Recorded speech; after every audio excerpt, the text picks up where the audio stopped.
नमस्कार मित्रांनो, mission Maharashtra पोलीसच्या police भरती IMP प्रश्न भाग 2 मध्ये आपल्या सगळ्यांचं मनापासून स्वागत।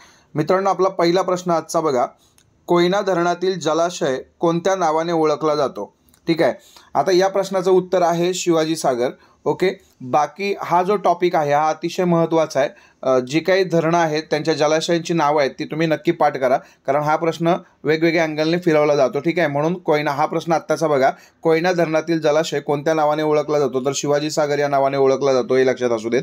ठीक आहे, पुढचा, महाराष्ट्रामध्ये खालीलपैकी कोणती नदी पश्चिम वाहिनी नदी नाही? पश्चिम वाहिनी नदी नाही। बघा, आता वशिष्ठी नदी ही कोकणामध्ये आहे आणि कोकणातल्या सगळ्याच नद्या ऑब्व्हियसली पश्चिम वाहिनी आहेत, कारण सह्याद्रीमध्ये उगम पावतात आणि अरबी समुद्राला जाऊन मिळतात, म्हणजे पश्चिमेकडे। ठीक आहे, तापी नदीसुद्धा पश्चिम वाहिनी आहे, जी मध्य प्रदेशमध्ये मुलताई डोंगरामध्ये उगम पावते आणि पुढे जाऊन ती अरबी समुद्राला जाऊन मिळते। उल्हास नदीसुद्धा सह्याद्रीमध्ये उगम पावते आणि अरबी समुद्राला जाऊन मिळते। भीमा नदी मात्र बंगालच्या उपसागराकडे पुढे जाते, म्हणून लक्षात घ्या ती नदी ही पूर्व वाहिनी आहे। बाकीच्या ह्या तीन ज्या दिलेल्या नद्या आहेत ह्या कुठल्या आहेत? पश्चिम वाहिनी आहेत। त्यांनी काय म्हटलंय, पश्चिम वाहिनी नाही अशी नदी कोणती? तर भीमा नदी ही पश्चिम वाहिनी नाही, हे आपल्याला माहिती असायला पाहिजे। ठीक आहे, अतिशय महत्त्वाचा प्रश्न होता। पुढचा तिसऱ्या नंबरचा प्रश्न बघा, कोणास कोकणचे गांधी म्हटले जाते? आता हा प्रश्न अतिशय महत्त्वाचा आहे।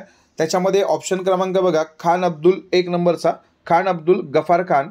खान अब्दुल गफार खान यांना सरहद्द गांधी असं म्हणतात, हे लक्षात असू देत। सरहद्द गांधी म्हणजेच खान अब्दुल गफार खान। मग कोकणचे गांधी जे आहेत ते अप्पासाहेब पटवर्धन आहेत, हे लक्षात घ्या। अप्पासाहेब पटवर्धनांना कोकणचे गांधी असं म्हटलं जातं। व्हेरी व्हेरी IMP प्रश्न। ठीक आहे, आता खान अब्दुल गफार खान यांच्यावरती सुद्धा प्रश्न येऊ शकतो। सरहद्द गांधी यांना काय म्हणतात? सरहद्द गांधी असं म्हणतात। ठीक आहे, बाकी आचार्य विनोबा भावे आणि साने गुरुजी विषय वेगळा आहे, ते कोकणातले असल्याकारणाने ऑप्शनमध्ये दिलेत। ठीक आहे, पुढे कर्जन वायली यास कोणी गोळी घालून ठार मारले? म्हणजे कर्जन वायलीची थोडक्यात हत्या कोणी केली असा प्रश्न आहे। ठीक आहे, तर याच्यामध्ये जे 4 ऑप्शन आपल्याला दिसतात त्याच्यामध्ये तुम्ही बघा, अनंत लक्ष्मण कान्हेरे याने कलेक्टर जॅक्सनची हत्या केलेली आहे, हे आपल्याला सगळ्यांना माहिती आहे। ऑप्शन क्रमांक 2 जो आहे ना तो आपला राईट आन्सर आहे, कर्जन वायलीची हत्या मदनलाल धिंगरा यांनी केलेली आहे। चौथा ऑप्शन आपण जर बघितलं, दामोदर चाफेकर यांनी तर रॅडची हत्या केली होती, प्लेग कमिशनर रॅड याची हत्या केली होती। ठीक आहे, म्हणजे असे तुम्ही ऑप्शनचा सुद्धा विचार करू शकता। ऑप्शनवरून जर स्टडी करत गेला तर तुमची एक रिव्हिजन चांगल्या पद्धतीची होऊ शकते। आपण आपल्या नेहमीच्या 10 प्रश्नांमध्ये अशाच पद्धतीची रिव्हिजन तुमच्याकडे करून घेण्याचा आपला प्रयत्न असणार आहे। ठीक आहे, बघा आता पुढचा चौथा प्रश्न झाला, आपला 5वा प्रश्न बघूयात। हा करंट अफेअरवरती क्वेश्चन आहे, नारी शक्ती वंदन अधिनियम 2023 साठी झालेली घटना दुरुस्ती कोणती? म्हणजे जी काही घटनेमध्ये दुरुस्ती केली गेली सप्टेंबर 2023 मध्ये, ती कोणती आहे? तर त्याच्यामध्ये ऑप्शन बघा, 101वी दिलंय, 105वी दिले, 104वी, 106वी। ठीक आहे, तर याच्यामध्ये राईट आन्सर मित्रांनो आहे 106वी घटना दुरुस्ती। पण बाकीच्या घटना दुरुस्ती सुद्धा तुम्हाला माहिती असायला पाहिजेत। आता 101वी घटना दुरुस्ती जी आहे ती GST संदर्भात आहे, हे माहिती असू देत। ओके, 105वी EWS चे बदल जे झाले त्याच्या संदर्भातली आहे, आणि 104वी घटना दुरुस्ती ही SC STचं जे 10 वर्षासाठी आरक्षण वाढवलेलं आहे त्याच्या संदर्भातली आहे। ठीक आहे, म्हणजे प्रत्येक गोष्ट आपल्याला माहिती असणं गरजेचं आहे। स्पेसिफिक जर तुम्ही घटना दुरुस्तींबद्दल बोललात तर 100च्या पुढच्या ज्या काही घटना दुरुस्ती आहेत ते या परीक्षेच्या दृष्टीने तुम्हाला अतिशय महत्त्वाच्या राहणार आहेत। आत्ताच्या प्रश्नाचं उत्तर तुमच्या लक्षात आलेलं असेल, या प्रश्नाचं उत्तर आहे 106वी घटना दुरुस्ती। ठीक आहे, महत्त्वाचा प्रश्न होता।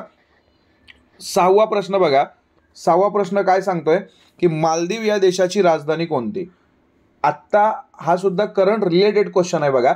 मालदीव आणि भारत जे काही प्रकरणमध्ये सुरू होतं पर्यटनाच्या गोष्टीवरून, लक्षद्वीपमध्ये चर्चेमध्ये आला, त्याच्यामुळे हे मालदीवचं जे प्रकरण आहे हे थोडंसं समजून घेणं गरजेचं आहे। मालदीव या देशाची राजधानी विचारली जाऊ शकते, राजधानी आहे माले।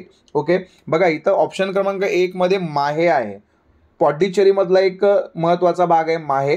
ठीक आहे, पण ते आपल्या भारतातला भाग आहे। आणि माले ही काय आहे? मालदीवची राजधानी आहे। मालदीव देश हा 1965ला ब्रिटिशांकडून स्वतंत्र झाला। ठीक आहे, आणि आत्ता जो चर्चेत होता तिथले जे राष्ट्राध्यक्ष आहेत किंवा राष्ट्रपती जे आहेत तिथले मोहम्मद मोइझू यांच्या वागण्यामुळे तो चर्चेत जास्त आलेला होता, हे तुम्हाला माहिती असू देत। ते पीपल्स नॅशनल काँग्रेस पार्टीचे मेंबर आहेत, हे सुद्धा आपल्याला गरजेचं आहे, माहिती असणं गरजेचं आहे। ठीक आहे, मालदीव देशासंदर्भात अजून इतर माहिती तुम्ही नक्कीच बघा, त्याच्यावरती व्हिडिओ आपले आहेत। ओके, पुढचं पॅरिस हे जे ऑप्शन आहे, पॅरिस हे फ्रान्सची राजधानी आहे. फ्रान्ससुद्धा चर्चेमध्ये आहे. ठीक आहे, ते सुद्धा आपण मागच्या एका व्हिडिओमध्ये ते पूर्ण डिटेलमध्ये बघितलं आहे पॅरिस संदर्भामध्ये सुद्धा. ठीक आहे, म्हणजे या प्रश्नाचं उत्तर काय आलं? माले. ओके, मालदीवची राजधानी कोणती आहे? माले. माहिती असू देत. पुढचा 7वा प्रश्न बघा आपला आत्ताचा. दातांचा रक्तपिती रोग म्हणजेच काय? तर मित्रांनो, स्कर्वी हे याचं राईट आन्सर आहे. स्कर्वी म्हणजेच काय असतं बघा, दातांमध्ये जे आपल्या हिरड्या आहेत म्हणजे हिरड्यांमध्ये जे रक्त येतं त्या रोगाला आपण स्कर्वी रोग असं म्हणतो. आता रातांधळेपणा हा तुम्हाला सगळ्यांना माहिती आहे की जीवनसत्व अच्या अभावाने येतं. ठीक आहे, म्हणजे रात्रीचं दिसत नाही वगैरे. हा डोळ्यांशी संदर्भातला थोडासा आजार आहे. बेरी हा दुसरा आजार आहे. हा जीवनसत्व ब च्या अभावामुळे येतं आणि जीवनसत्वच्या क च्या अभावामुळे स्कर्वी रोग होतो, हे लक्षात घ्या. आणि दातांशी संबंधित असणारा हा स्कर्वी रोग आहे. ओके, पुढचा 8वा प्रश्न बघा. भारतातील आधुनिक रसायन उद्योगाचा पाया कोणी रचला? Very very IMP question. भारतातील आधुनिक रसायन उद्योगाचा पाया PC रॉय यांनी रचलेला आहे. या प्रश्नाचा उत्तर काय आहे? PC रॉय. लक्षात असू देत. 9वा प्रश्न बघा. दहशतवाद विरोधी पथक म्हणून महाराष्ट्रात कोणत्या सशस्त्र दलाचं काम आहे? किंवा दहशतवाद विरोधी पथक म्हणून महाराष्ट्रात कोणतं सशस्त्र दल काम करतं? ठीक आहे, तर याच्यामध्ये मित्रांनो राईट आन्सर आहे फोर्स 1. ओके, फोर्स 1 हा रामप्रधान समितीच्या शिफारसीनुसार स्थापन झाला. मुंबईवरती जो काही दहशतवादी हल्ला झाला 26/11/2008ला, तर त्याच्यानंतर हे फोर्स 1ची स्थापना झाली. डेल्टा फोर्स हा जो ऑप्शन दिसतोय ना, हे अमेरिकेतली फोर्स आहे. ज्या पद्धतीनं आपल्याकडे NSG कमांडो आहेत, म्हणजे आपली जी NSG कमांडोची फोर्स निर्माण केली गेली ती याच डेल्टा फोर्सच्या धर्तीवरती, आणि NSGच्या धर्तीवरती आपण निर्माण केलं फोर्स 1, हे लक्षात असू देत. सीमा सुरक्षा बल हा एक वेगळा फोर्स आहे आपला, पॅरामिलिटरी फोर्सेसमध्ये येतं. SRPF म्हणजे स्टेट रिझर्व्ह पोलीस फोर्स, याचे 19 गट आहेत महाराष्ट्रामध्ये, हे सुद्धा लक्षात असू देत. ठीक आहे, पुढचा प्रश्न बघा 10वा. पोलीस खात्यातील कोणते पद केवळ पदोन्नतीनंच मिळतं? म्हणजे इथं परीक्षेच्या माध्यमातून मिळत नाही, फक्त प्रमोशननेच मिळतं असं पद कोणतं? हा परीक्षेला प्रश्न खूप वेळा विचारला गेलेला आहे. याचा राईट आन्सर आहे पोलीस निरीक्षक. ओके, पोलीस निरीक्षक हे याचं राईट आन्सर आहे. PI आपण म्हणतो, PI पोलीस इन्स्पेक्टर. ठीक आहे, आता याच्यामध्ये जर ऑप्शन क्रमांक 1 बघितला तर पोलीस उपनिरीक्षक म्हणजे PSI. आता PSI हे पद आपल्याला माहिती आहे की कंबाईन नावाची एक्झाम होते राज्यसेवा, म्हणजे MPSCच्या माध्यमातून ती कंडक्ट होते कंबाईन नावाची एक्झाम, त्याच्या माध्यमातून PSI हे पद मिळतं. पोलीस उपाधीक्षकाचा जर आपण विचार केला तर DYSP किंवा SCP लेवलचा हा अधिकारी आहे, हे MPSCतून म्हणजे राज्यसेवेच्या माध्यमातून सुद्धा ती परीक्षा देऊन हे पद मिळवता येतं. म्हणजे पहिला आणि तिसरा पद हे परीक्षेच्या माध्यमातून मिळवता येतं, पण मात्र दुसरा पद जो आहे पोलीस निरीक्षक हा पद आपल्याला परीक्षेच्या माध्यमातून मिळवता येत नाही, त्याला प्रमोशनच्या माध्यमातूनच मिळवावं लागतं. ठीक आहे, असा हा आपला 10वा प्रश्न होता. हे प्रश्न नक्की तुम्हाला कसे वाटले आम्हाला कमेंटद्वारे नक्कीच सांगा, आणि चॅनलला जर नवीन असाल तर जरूर सबस्क्राईब करा. धन्यवाद.